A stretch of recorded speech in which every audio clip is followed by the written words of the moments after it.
भंगचंडम शिव प्रेम पिंडम भजे वक्रतुंडम। गणपति बप्पा मोरया, मंगल मूर्ति मोरया। तो जैसे कि आपको पता है, ये हमारे बच्चे हमें अष्टविनायक यात्रा पे लेके जा रहे हैं। तो क्या आप सभी तैयार हैं अष्टविनायक यात्रा पे जाने के लिए? यस।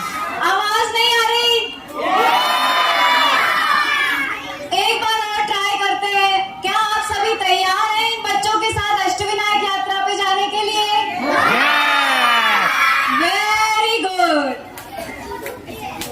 तो अष्टविनायक आप सभी ने सुना होगा, महाराष्ट्र में अष्टविनायक की बहुत महिमा है, बहुत इम्पोर्टेंट तीर्थ स्थान है। तो अष्टविनायक के जो 8 गणपति हैं, तो मेनली 6 गणपति जो हैं वो पुणे के आसपास ही हैं और 2 गणपति जो हैं वो रायगढ़ जिले में हैं। ठीक है। और अभी हम जब किसी भी यात्रा पे जाते हैं तो सबसे ज्यादा जरूरी क्या होता है? क्या होता है सबसे ज्यादा जरूरी? सबसे ज्यादा जरूरी होता है अच्छा भक्ति भाव। तो आप सभी लोग अपने आप को उस भाव में ढाल लीजिए और चलते हैं अष्टविनायक यात्रा पर। तो आज ही जो है बच्चों को अष्टविनायक यात्रा पर लेकर जा रही है और आप लोग मान के चलिए कि आप लोग भी उनके साथ जा रहे हैं।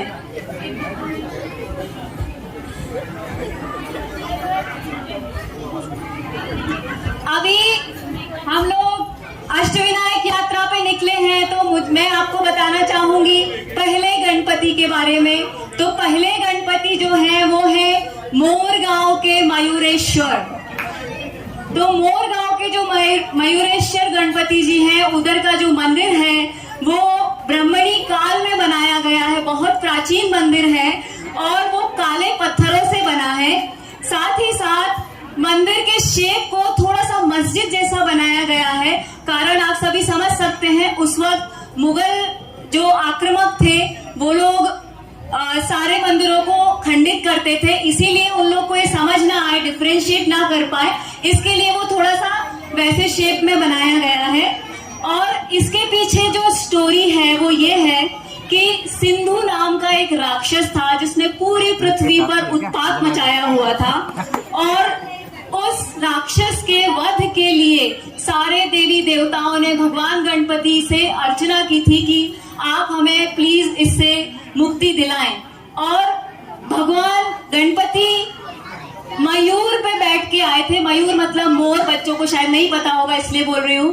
तो भगवान गणपति मयूर पे बैठ के आए थे और उन्होंने उस राक्षस का वध किया था। इसके लिए उनका नाम मयूरेश्वर प्रसिद्ध हुआ है।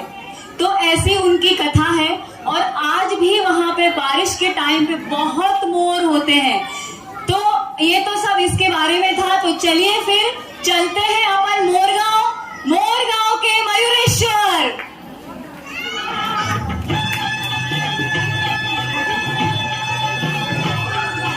गणपति पहिला गणपती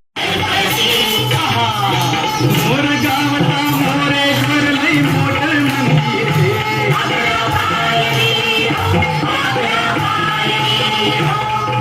नंदी कालव सभा मंडपी नक्षी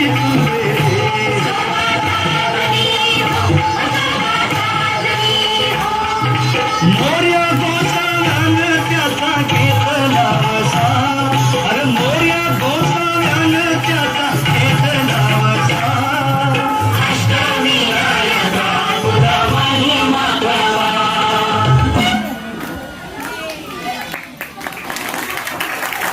तो ये बच्चे हमें लेके गए थे पहले गणपति के वहां, जो कि है मोरगांव के मयूरेश्वर जी। तो मोरगांव के मयूरेश्वर गणपति की और जरा आवाज चाहिए, मोरगांव के मयूरेश्वर गणपति जी की। Thank you. तो अभी हम चलते हैं दूसरे गणपति की तरफ। तो दूसरे गणपति जो है वो है थेऊर ग्राम के चिंतामणि। तो चिंतामणि गणपति जो है उनके बारे में 2 कहानियां प्रसिद्ध हैं। तो पहली कहानी जो है वो ये है कि ब्रह्मा जी को चित्त एकाग्र करने में प्रॉब्लम रहा था तो उन्होंने इस थेऊर ग्राम में जाके वहाँ पे गणपति की आराधना की और वहाँ पे चित्त एकाग्र किया, इसीलिए नाम चिंतामणि है। दूसरी एक कहानी है जिसमें रानी गुणवंती थी, वहाँ पे उनके एक पुत्र थे गुणा। उन्होंने कपिल मुनि का एक रत्न चुराया था और उस रत्न का नाम था चिंतामणि।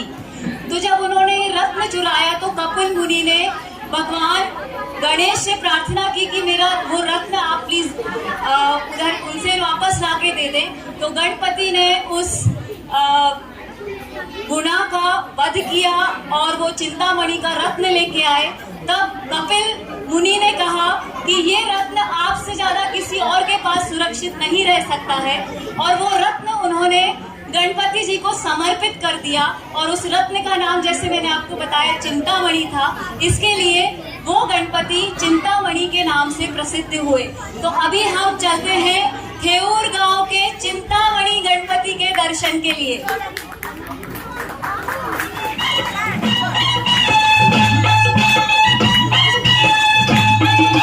गणपती दुसरा गणपती, गणपती दुसरा गणपती, थेऊर गावचा चिंतामणी, कहाणी त्याची लय लय जुनी। थेऊर गावचा चिंतामणी, कहाणी त्याची लय लय जुनी। काय सांगू आता काय सांगू, गाव्या सोंडचं नवाल केलं साऱ्यानी, हो साऱ्यानी। इस्तारियेचा केला थोरल्या पेशव्यानी, हो पेशव्यानी। रमाबाईला अमर केलं वृंदावनी, हो वृंदावनी। जो चिंता हरतो मनातली तो चिंतामणी, भगताच्या म्हणी, भगताच्या म्हणी त्याचा अजून ठसा।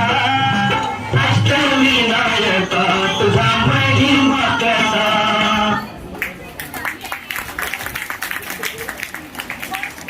तो कैसा लग रहा है आपको दूसरे गणपति थेऊर गांव के चिंतामणि जी के दर्शन करके? तो थेऊर गांव के चिंतामणि की। तो अभी हम आगे बढ़ाते हैं अपनी यात्रा को और तीसरे गणपति की तरफ जाते हैं। और तीसरे गणपति जो हैं वो हैं सिद्ध टेक के सिद्धि विनायक जी। और सिद्धि विनायक जी की खास बात ये है कि उनकी जो सूंड है वो दाईं तरफ है और उनका व्रत जो है वो बहुत कठिन होता है। और ये जो मंदिर है ये एक छोटी सी पहाड़ी पर स्थित है, जहाँ जाने का रास्ता बहुत दुर्गम है, बहुत कठिन है वहाँ जाने का रास्ता। और उसकी प्रदक्षिणा करना आसान नहीं है, बहुत लंबी है, करीब करीब 5 किलोमीटर की प्रदक्षिणा है। और इसे पेशवाओं के सरदार हरिपंत फड़के जी ने तैयार करवाया था। तो चलिए अपन चलते हैं अभी तीसरे गणपति सिद्ध टेक के सिद्धि विनायक गणपति जी की यात्रा पर।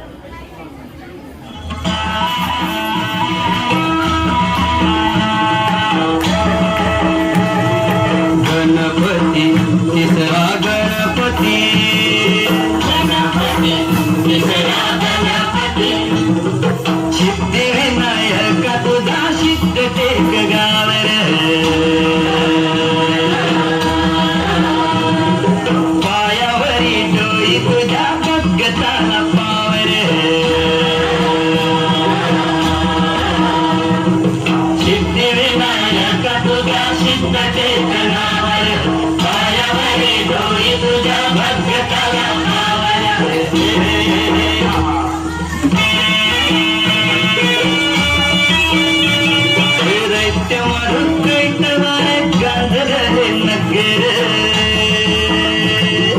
विष्णु नारायण गाई गणपतीचा मंदिर,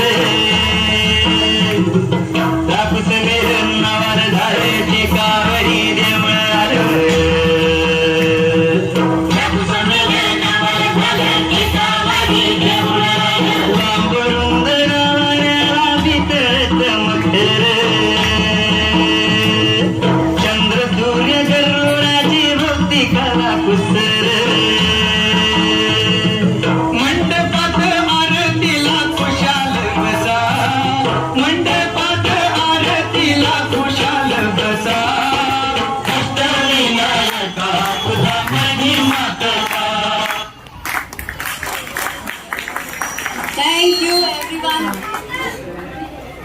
हम अभी तीसरे गणपति की यात्रा कर चुके हैं। अभी आप लोग मुझे ये बताइए, जब भी हम तीर्थ यात्रा पे जाते हैं तब क्या करते हैं? कम से कम तालियां तो बजाते हैं और जो भी भजन, जो भी बातें होती है उसको हम लोग मन से अपने आप में आत्मसात करते हैं। ठीक है, तो जब बच्चे परफॉर्म कर रहे हैं तो I request you all to please clap. तो अभी हम चलते हैं चौथे गणपति की तरफ और वो है रांजणगांव के गणपति। इन गणपति की कहानी भी बहुत प्रसिद्ध है। शंकर भगवान ने खुद ने त्रिपुरासुर नामक राक्षस का वध करने के लिए इसी स्थान पर गणेश जी की पूजा की थी। और इस मंदिर की जो संरचना है, जिस तरीके से वो बनाया गया है, वो बहुत ही विशिष्ट है। और वो विशिष्टता क्या है कि उगते सूरज की जो किरणें हैं वो सीधे मूर्ति पर पड़ती हैं। रांजणगांव के जो गणपति हैं उनकी मूर्ति पर सीधे सूरज की किरणें पड़ती हैं। और ये बहुत पुराना मंदिर है। ऐसा कहते हैं कि करीब 9वीं 10वीं सदी में ये बनाया गया है। और माधवराव पेशवा जो हैं वो हमेशा इस मंदिर में दर्शन के लिए जाते थे। तो अब हम चलते हैं रांजणगांव। और कैसे जाएंगे? गाते बजाते हुए। कम से कम तालियां तो हमें बजानी ही है।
Don't you think so? कितनी प्यारी है अपनी ये बच्चियां। उनके लिए और एक बार जोरदार ताली तो बनती ही है। Thank you. तो चलिए अब अपन चलते हैं 5वें गणपति की तरफ। और 5वें गणपति हैं ओझर गांव के विघ्नेश्वर। विघ्नेश्वर का मतलब अपन सबको पता है। गणपति को विघ्नेश्वर कहते हैं क्योंकि वो सारे विघ्न दूर करते हैं। इसीलिए हम किसी भी चीज की शुरुआत करने के पहले गणपति का आह्वान करते हैं। तो अब इसकी कथा क्या है, इसकी कहानी क्या है? तो वो ये है कि एक राजा अभिनंदन थे। उन्होंने त्रिलोकाधीश होने के लिए एक यज्ञ की शुरुआत की। और त्रिलोकाधीश होने के लिए जब यज्ञ की शुरुआत करी तो इंद्र भगवान डर गए और उन्होंने भगवान से प्रार्थना की। उन्होंने विघ्नासुर नाम के एक राक्षस को उनको डराने के लिए भेजा ताकि वो राजा अभिनंदन ये यज्ञ ना कर सके और त्रिलोकाधीश ना बन सके। तो ये जब इन्होंने किया, अब एक बार तो आप गलत काम करवा लेते हैं तो उसके बाद उस व्यक्ति को वैसा काम करने की आदत हो जाती है। तो पहली बार तो विघ्नासुर ने इंद्रदेव के कहने पे एक राजा को डराया, फिर वो सभी लोगों को डराने लग गया, ऋषि मुनियों को परेशान करने लग गया। और तब ऋषि मुनियों ने और बाकी राजाओं ने भगवान गणेश से प्रार्थना की कि आप इसका वध करिए, इससे हमें मुक्ति दिलाइए। और तब गणेश जी ने विघ्नासुर से युद्ध किया और उसे युद्ध में पराजित किया।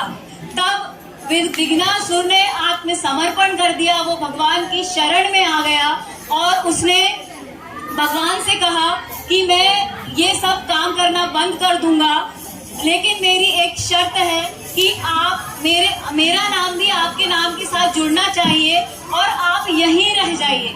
तो इसीलिए विघ्नासुर से विघ्नेश्वर नाम से गणपति जी उधर प्रसिद्ध हुए और वो वहीं रह गए जहाँ पर ये युद्ध हुआ था। तो अब हम चलते हैं कहाँ जा रहे हैं हम? कोई भी ध्यान से नहीं सुन रहा है। गांव का नाम क्या है? ओझर। तो ओझर के विघ्नेश्वर चलते हैं 5वें गणपति की यात्रा पर।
विघ्नेश्वर गणपति की जय।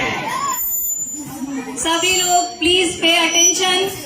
अभी हमें थोड़े से हम डिफिकल्ट मोड पे आ गए हैं, यात्रा के कठिन मोड पे हैं, क्योंकि अब हमें चढ़नी है पहाड़ी। क्योंकि हम जा रहे हैं अब कहाँ पर? लेण्याद्री 6वें गणपति। और वहां पर 18 गुफाएं हैं और उनमें से 8वीं गुफा में ये मंदिर स्थित है। और लेण्याद्री के जो गणपति हैं उनको गिरिजात्मक गणेश कहते हैं। आप सबने ये कहानी सुनी होगी कि माता पार्वती ने अपने मल से गणपति की मूर्ति बनाई और उसमें प्राण प्रतिष्ठा की और इसीलिए उनको गिरिजात्मक कहा जाता है। तो अब हमें चढ़नी है पहाड़ी, तो सब लोग अपनी कमर कस लीजिए और तैयार हो जाइए। सबको मोटिवेशन की बहुत जरूरत है, तो I request you all, clapping रुकना नहीं चाहिए। तो चलते हैं लेण्याद्री। गणपति बप्पा गणपति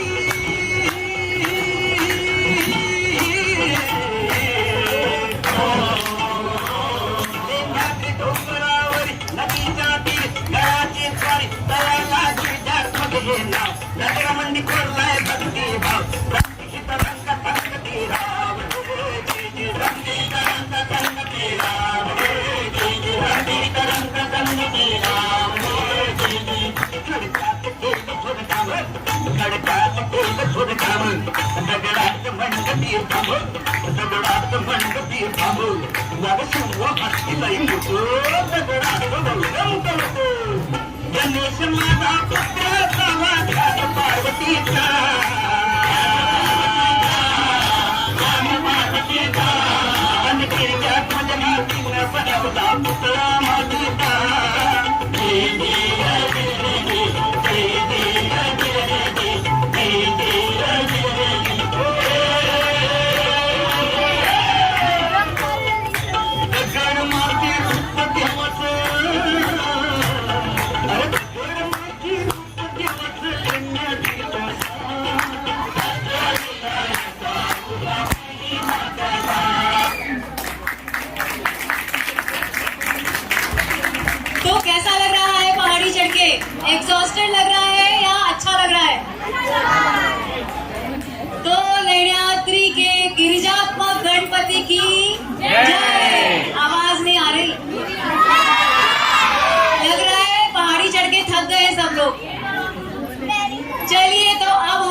चलते हैं 7वें गणपति की तरफ, जो है महाड़ के वरद विनायक गणपति।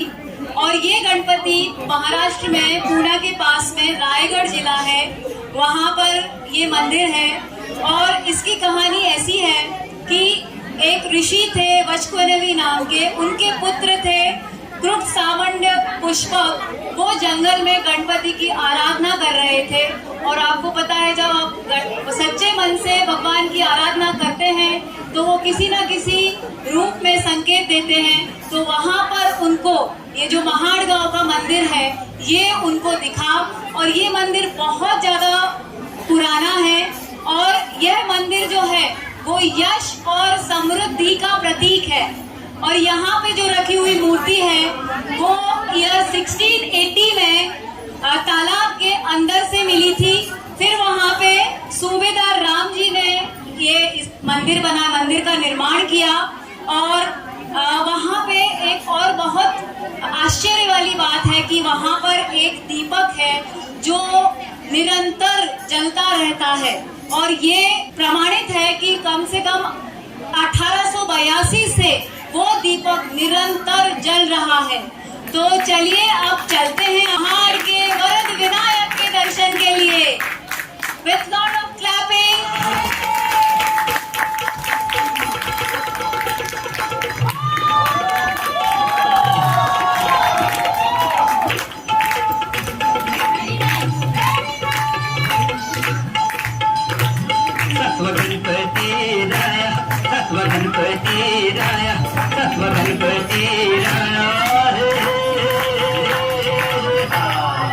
महाडगावाची महासुर वरद विनायकाचं चित्त एक मंदिर लय साध सुध जस कौलार सोनेरी नक्षी नागाची कळसाच्या भैर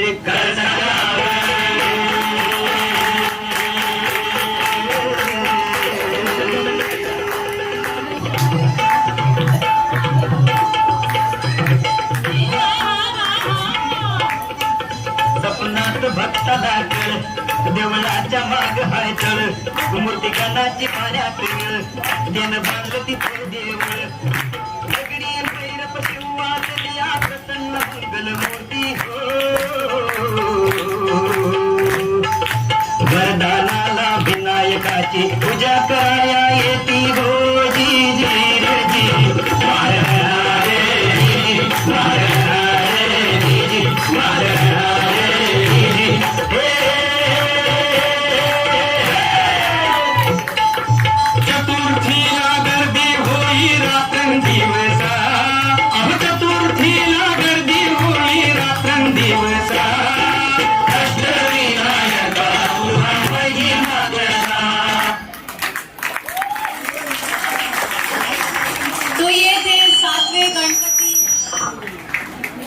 वरद विनायक जी। तो अब हम अपनी यात्रा के आखिरी पड़ाव पर पहुंच रहे हैं और हम जा रहे हैं 8वें गणपति की तरफ। और वो गणपति हैं बल्लाळेश्वर। भक्तों के नाम से पहचाने जाते हैं ये गणपति। बल्लाळ नाम के एक भक्त थे जिनकी गणेश जी पर असीम भक्ति थी। और इस भक्ति से इतनी ज्यादा भक्ति थी कि इस भक्ति से उनके पिता परेशान हो गए थे और उन्होंने उसको बहुत मारा था और बंद कर दिया था किसी कमरे में। तो गणपति जी ने एक ब्राह्मण के रूप में आकर उनको दर्शन दिए थे। तब से ये जो गणपति है वहाँ पर विराजमान हुए और उनको बल्लाळेश्वर के नाम से जाना जाता है। और ये पहले लकड़ी का मंदिर था जिसे नाना फडणवीस जी ने पत्थर के मंदिर में रूपांतरित किया। और यहाँ के जो गणपति हैं उनकी और एक विशिष्टता है, हीरे जड़े हुए हैं उनकी आंखों में। तो ये है 8वें गणपति बल्लाळेश्वर के बारे में। अपनी यात्रा का आखिरी पड़ाव है तो इसका भरपूर आनंद उठाइए, तालियां रुकना नहीं चाहिए।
करने की प्रेरणा देते हैं। और जिस प्रकार से गणपति जी ने इतने सारे असुरों का नाश किया, अपन ने सारी कहानियां सुनी अभी, जिस प्रकार से उन्होंने असुरों का नाश किया, वैसे ही हम आज गणपति जी से प्रार्थना करते हैं कि हमारे मन के अंदर जो भी थोड़े बहुत असुर हैं, जो भी हमारी किसी के प्रति दुर्भावना है, जो भी हमारे मन में क्लेश है, और अभी जो लेटेस्ट फैला हुआ है कोरोना ओमिक्रॉन, इस सब से, ये सब जो हमारे विघ्न है, इससे विघ्नहर्ता हमें मुक्ति दिलाए। ऐसी हम सभी प्रार्थना अष्टविनायक जी के चरणों में करते हैं। तो गणपति बप्पा मोरया, मंगल मूर्ति, मोरया। Thank you.